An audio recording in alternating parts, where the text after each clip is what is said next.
Akhir Desember 2021. Hujan baru saja reda, menyisakan aroma tanah basah yang khas. Langit malam tampak kelabu, seolah menahan cahaya bulan di balik gumpalan awan tebal. Jalanan aspal di depan rumah kontrakan Harry berkilau oleh sisa air hujan, memantulkan sinar lampu jalan yang temaram. 2 tahun sudah Harry, Wulan, dan putra kecil mereka, Arga, tidak pulang ke kampung halaman di Wonogiri.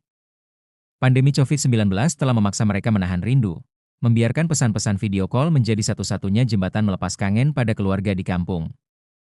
Namun tahun ini berbeda. Pemerintah sudah melonggarkan aturan perjalanan. Harry merasa seperti diberi kesempatan kedua oleh Allah untuk kembali bersilaturahmi. Ia ingin sujud syukur di musola kecil dekat rumah orang tuanya, memeluk ibunya, dan menghirup udara pedesaan yang sudah lama hanya bisa ia kenang. Wulan menyiapkan bekal sederhana, nasi uduk hangat, beberapa potong ayam goreng, dan air mineral dalam botol. Arga yang berusia 5 tahun tampak riang, memeluk boneka kelincinya erat-erat. "Kita ketemu Mbah, ya, ujarnya polos. Harry mengangguk sambil tersenyum, meski di dalam hati ia merasa sedikit khawatir. Perjalanan malam melalui jalur pegunungan tidak pernah benar-benar aman. Jam menunjukkan pukul 19.45 saat Avanza putih milik Harry keluar dari jalan kompleks. Sebelum memutar kemudi ke arah jalan raya, ia berhenti sebentar di depan masjid. Wulan menatapnya heran. "Kok berhenti, Mas? Baca doa dulu. Kita mau safar, jangan lupa minta perlindungan Allah." Harry menutup mata sejenak, melafalkan doa safar. Subhanalladzi saharalana hadza wa akuna lahu mukrinin, wa inna ila rabbina lamun kalibun. Maha suci Allah yang telah menundukkan semua ini bagi kami, padahal kami sebelumnya tidak mampu menguasainya, dan sesungguhnya kepada Tuhan kami lah kami akan kembali. Ia lalu membaca ayat kursi 3 kali, meniupkan ke telapak tangan, dan mengusap wajahnya. Wulan menirukannya, sementara Arga hanya ikut tersenyum tanpa benar-benar mengerti maknanya. Dengan hati yang tenang, Harry menekan pedal gas, memulai perjalanan pulang yang awalnya ia kira hanya akan berakhir di pelukan keluarga. Namun ternyata akan membawanya ke sebuah jalur yang tak pernah tercatat di peta manusia. Awalnya, perjalanan berjalan mulus. Jalanan kota yang mereka lalui mulai lengang. Lampu-lampu toko berangsur padam, menyisakan papan nama yang temaram. Radio mobil memutar lantunan tilawah Al-Quran dari surah Al-Kahf, kebiasaan Harry setiap berkendara malam, karena ia percaya ayat-ayat ini menjadi pelindung dari keburukan yang tak terlihat. Memasuki daerah perbukitan, udara menjadi lebih dingin. Kabut tipis mulai turun, membungkus pepohonan pinus yang menjulang di sisi kiri dan kanan jalan. Asap tipis keluar dari mulut Harry setiap kali ia berbicara. Wulan merapatkan jaket, sementara Arga meringkuk di kursi belakang, tertidur dengan kepala bersandar pada jendela. Sekitar pukul 22.30, Wulan mulai mengernyitkan dahi. "Mas, kita kayaknya sudah lewat sini, deh." Harry melirik ke arahnya sebentar. "Gak mungkin. Aku hafal jalannya. Ini jalur alternatif yang pernah aku pakai dulu waktu pulang kampung."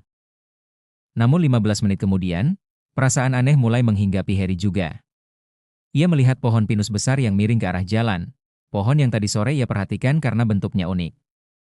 Sekarang pohon itu ada lagi di depan mereka, padahal seharusnya mereka sudah jauh meninggalkannya. Ia memperhatikan lebih seksama.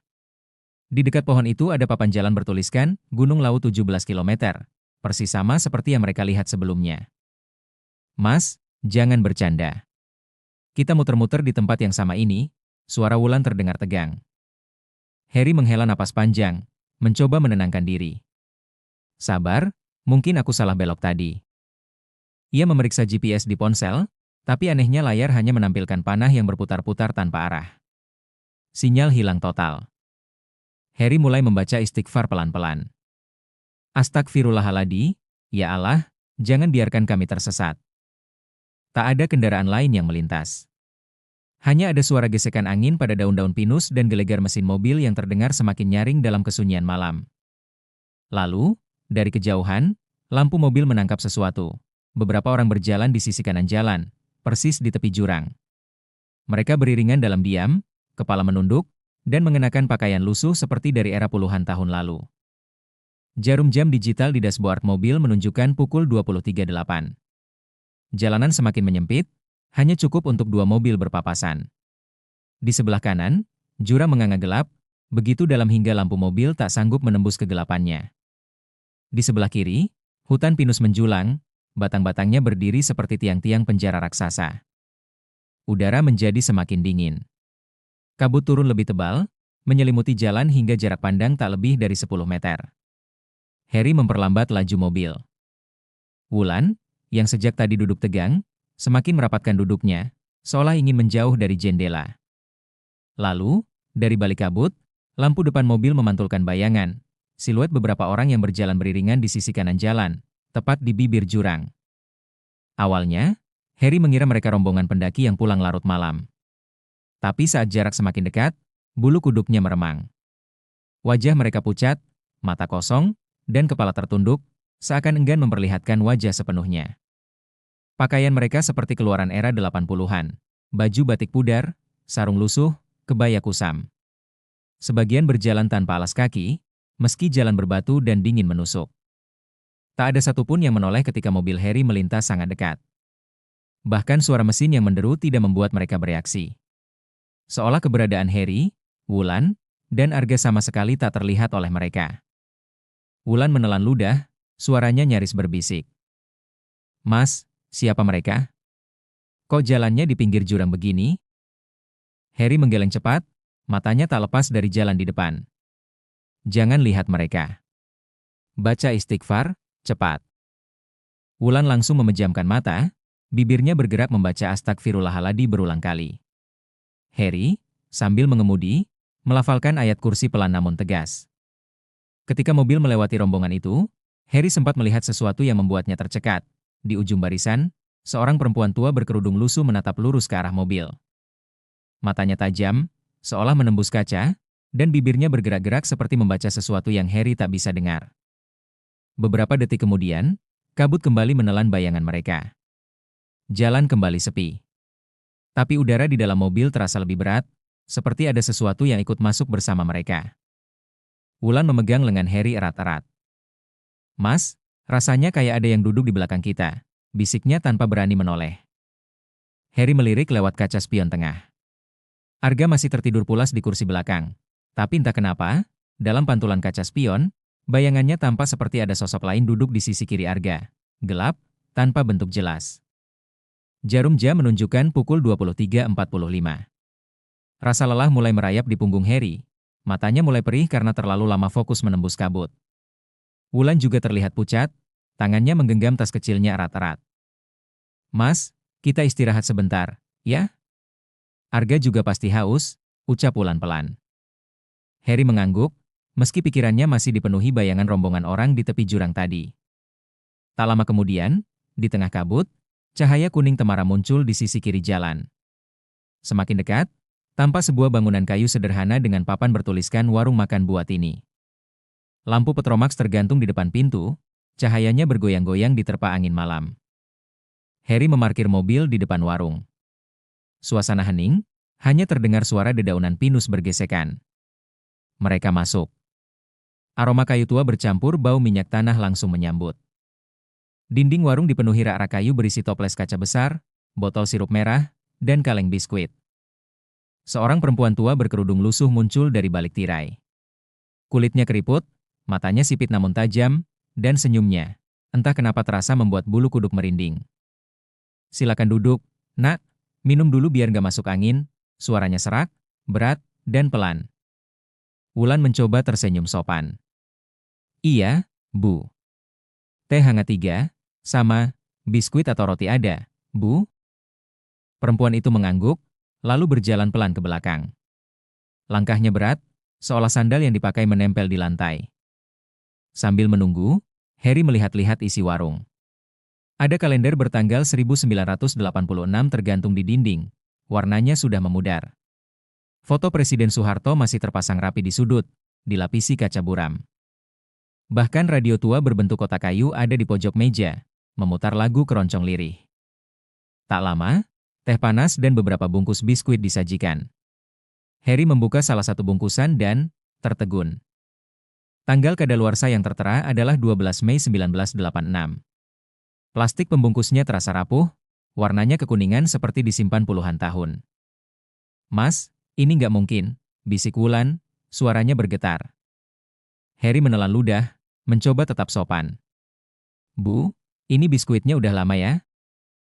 Perempuan tua itu menatapnya lama, senyumnya tak berubah. Iya, ini dari zaman dulu. Gak basi, masih bisa dimakan. Mau coba, nak?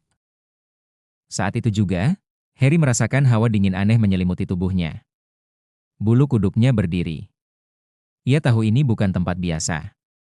Tanpa banyak bicara, ia meraih dompet, mengeluarkan selembar uang, dan meletakkannya di meja. Terima kasih, Bu. Kami lanjut jalan. Perempuan tua itu hanya mengangguk, tatapannya mengikuti mereka sampai pintu. Ketika Harry menoleh sekali lagi sebelum masuk mobil, ia melihat perempuan itu masih berdiri di ambang pintu, tapi kini wajahnya tak lagi tersenyum. Mesin mobil menyala, lampu depan menembus kabut yang semakin pekat. Harry menekan pedal gas perlahan, berusaha menjaga kecepatan agar tidak terpeleset di jalan licin. Wulan duduk diam, memeluk Arga yang sudah terbangun dan tampak kebingungan. Yah, tadi siapa perempuan itu? Tanya Arga polos. Harry dan Wulan saling pandang cepat. Gak usah dipikirin, nak. Kita mau pulang ke Mbah, jawab Harry, mencoba mengalihkan pembicaraan. Mereka melaju sekitar 5 menit, hingga Wulan tiba-tiba menoleh ke belakang. Mas, suaranya bergetar, warungnya, kok udah nggak ada? Harry spontan menginjak rem, membuat mobil berhenti mendadak. Ia menoleh. Di tempat warung itu berdiri, kini hanya ada hamparan hutan pinus gelap dengan kabut tebal menggantung rendah. Tidak ada cahaya lampu Petromax, tidak ada papan kayu bertuliskan warung Buatini, tidak ada bekas bangunan sama sekali. Rasa dingin menjalar dari ujung kaki hingga tengkuk Harry. Astagfirullahaladzim, ia membisikkan istighfar berulang-ulang. Wulan mulai merapal ayat kursi dengan suara bergetar, sementara Arga justru menatap keluar jendela sambil tersenyum samar, seolah melihat sesuatu yang tak terlihat oleh kedua orang tuanya. Harry kembali menginjak gas. Jalan mulai menurun, dan kabut perlahan menipis. Tiba-tiba, di ujung jalan, mereka melihat sebuah gapura desa besar dengan tulisan Selamat Datang di Desa Kedung Sari. Begitu melewati gapura itu, ponsel Harry berbunyi. Sinyal penuh, GPS kembali normal, dan suara azan subuh terdengar dari kejauhan. Udara terasa lebih hangat, dan suasana berubah seperti mereka baru saja keluar dari mimpi buruk. Namun, di kaca spion, Harry melihat sesuatu yang membuat napasnya tercekat. Di belakang mobil, berdiri perempuan tua berkerudung lusuh, menatap lurus ke arah mereka, sebelum perlahan menghilang di telan kabut. Setelah sampai di rumah orang tuanya di Wonogiri, Harry mencoba meyakinkan dirinya bahwa semua kejadian semalam hanyalah kelelahan yang bercampur ilusi. Ia tak ingin membuat orang tua khawatir, apalagi menceritakan bahwa mereka mungkin melewati jalur yang bukan untuk manusia. Namun, ketenangan itu tidak bertahan lama. Malam pertama di rumah, Wulan terbangun karena mendengar suara pintu pagar berderit, seperti ada yang membukanya. Ia menoleh ke jendela kamar, gelap. Tak terlihat siapapun. Tapi dari sela tirai, ia merasa ada bayangan berdiri di halaman, tidak bergerak. Keesokan harinya, Arga mulai menunjukkan perilaku aneh. Ia duduk di teras sambil berbicara sendiri, matanya mengarah ke kebun kosong di seberang rumah. Main sama Bu Dewatini, katanya polos ketika ditanya.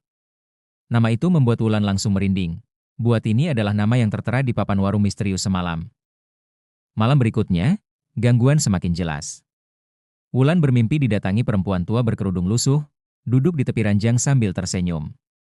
Tangannya yang keriput mengelus kepala Wulan, sambil berbisik lirih, "Kamu belum membayar." Wulan terbangun dengan tubuh basah oleh keringat, dan di sudut kamar, ia melihat bekas jejak kaki basah mengarah ke pintu. Harry yang mulai cemas akhirnya menceritakan semua kepada Ustaz desa. Setelah mendengarkan kisahnya dengan saksama, Ustaz itu menghela napas panjang. "Insya Allah, kalian sudah masuk jalur gaib. Itu tempat yang dihuni makhluk-makhluk yang tidak sama dengan kita. Perempuan itu, Buatini, mungkin penunggu atau pemilik warung di alam mereka. Kalau kalian merasa diikuti, artinya ada sesuatu yang belum selesai di antara kalian dan dia." Ustaz itu menyarankan mereka untuk 1. Memperbanyak istighfar dan zikir pagi sore. 2. Membaca ayat kursi sebelum tidur dan setiap keluar rumah. 3. Mengadakan sedekah untuk fakir miskin, niatnya sebagai tolak bala. 4. Menjauhi segala bentuk takut yang berlebihan pada makhluk gaib, karena hanya Allah lah yang berhak ditakuti. Malam itu juga, mereka mengadakan sedekah dengan mengundang beberapa tetangga dan anak yatim untuk makan bersama. Ustaz memimpin doa, memohon kepada Allah agar semua gangguan dihilangkan. Sejak saat itu, gangguan mulai berkurang. Arga tak lagi menyebut nama Buatini, dan mimpi Wulan kembali normal. Namun, Heri tahu, setiap kali ia melintasi jalan pegunungan di malam hari, ia akan selalu teringat pada tatapan mata dari balik kerudung lusuh itu. Tatapan yang seakan berkata, "Aku masih di sini."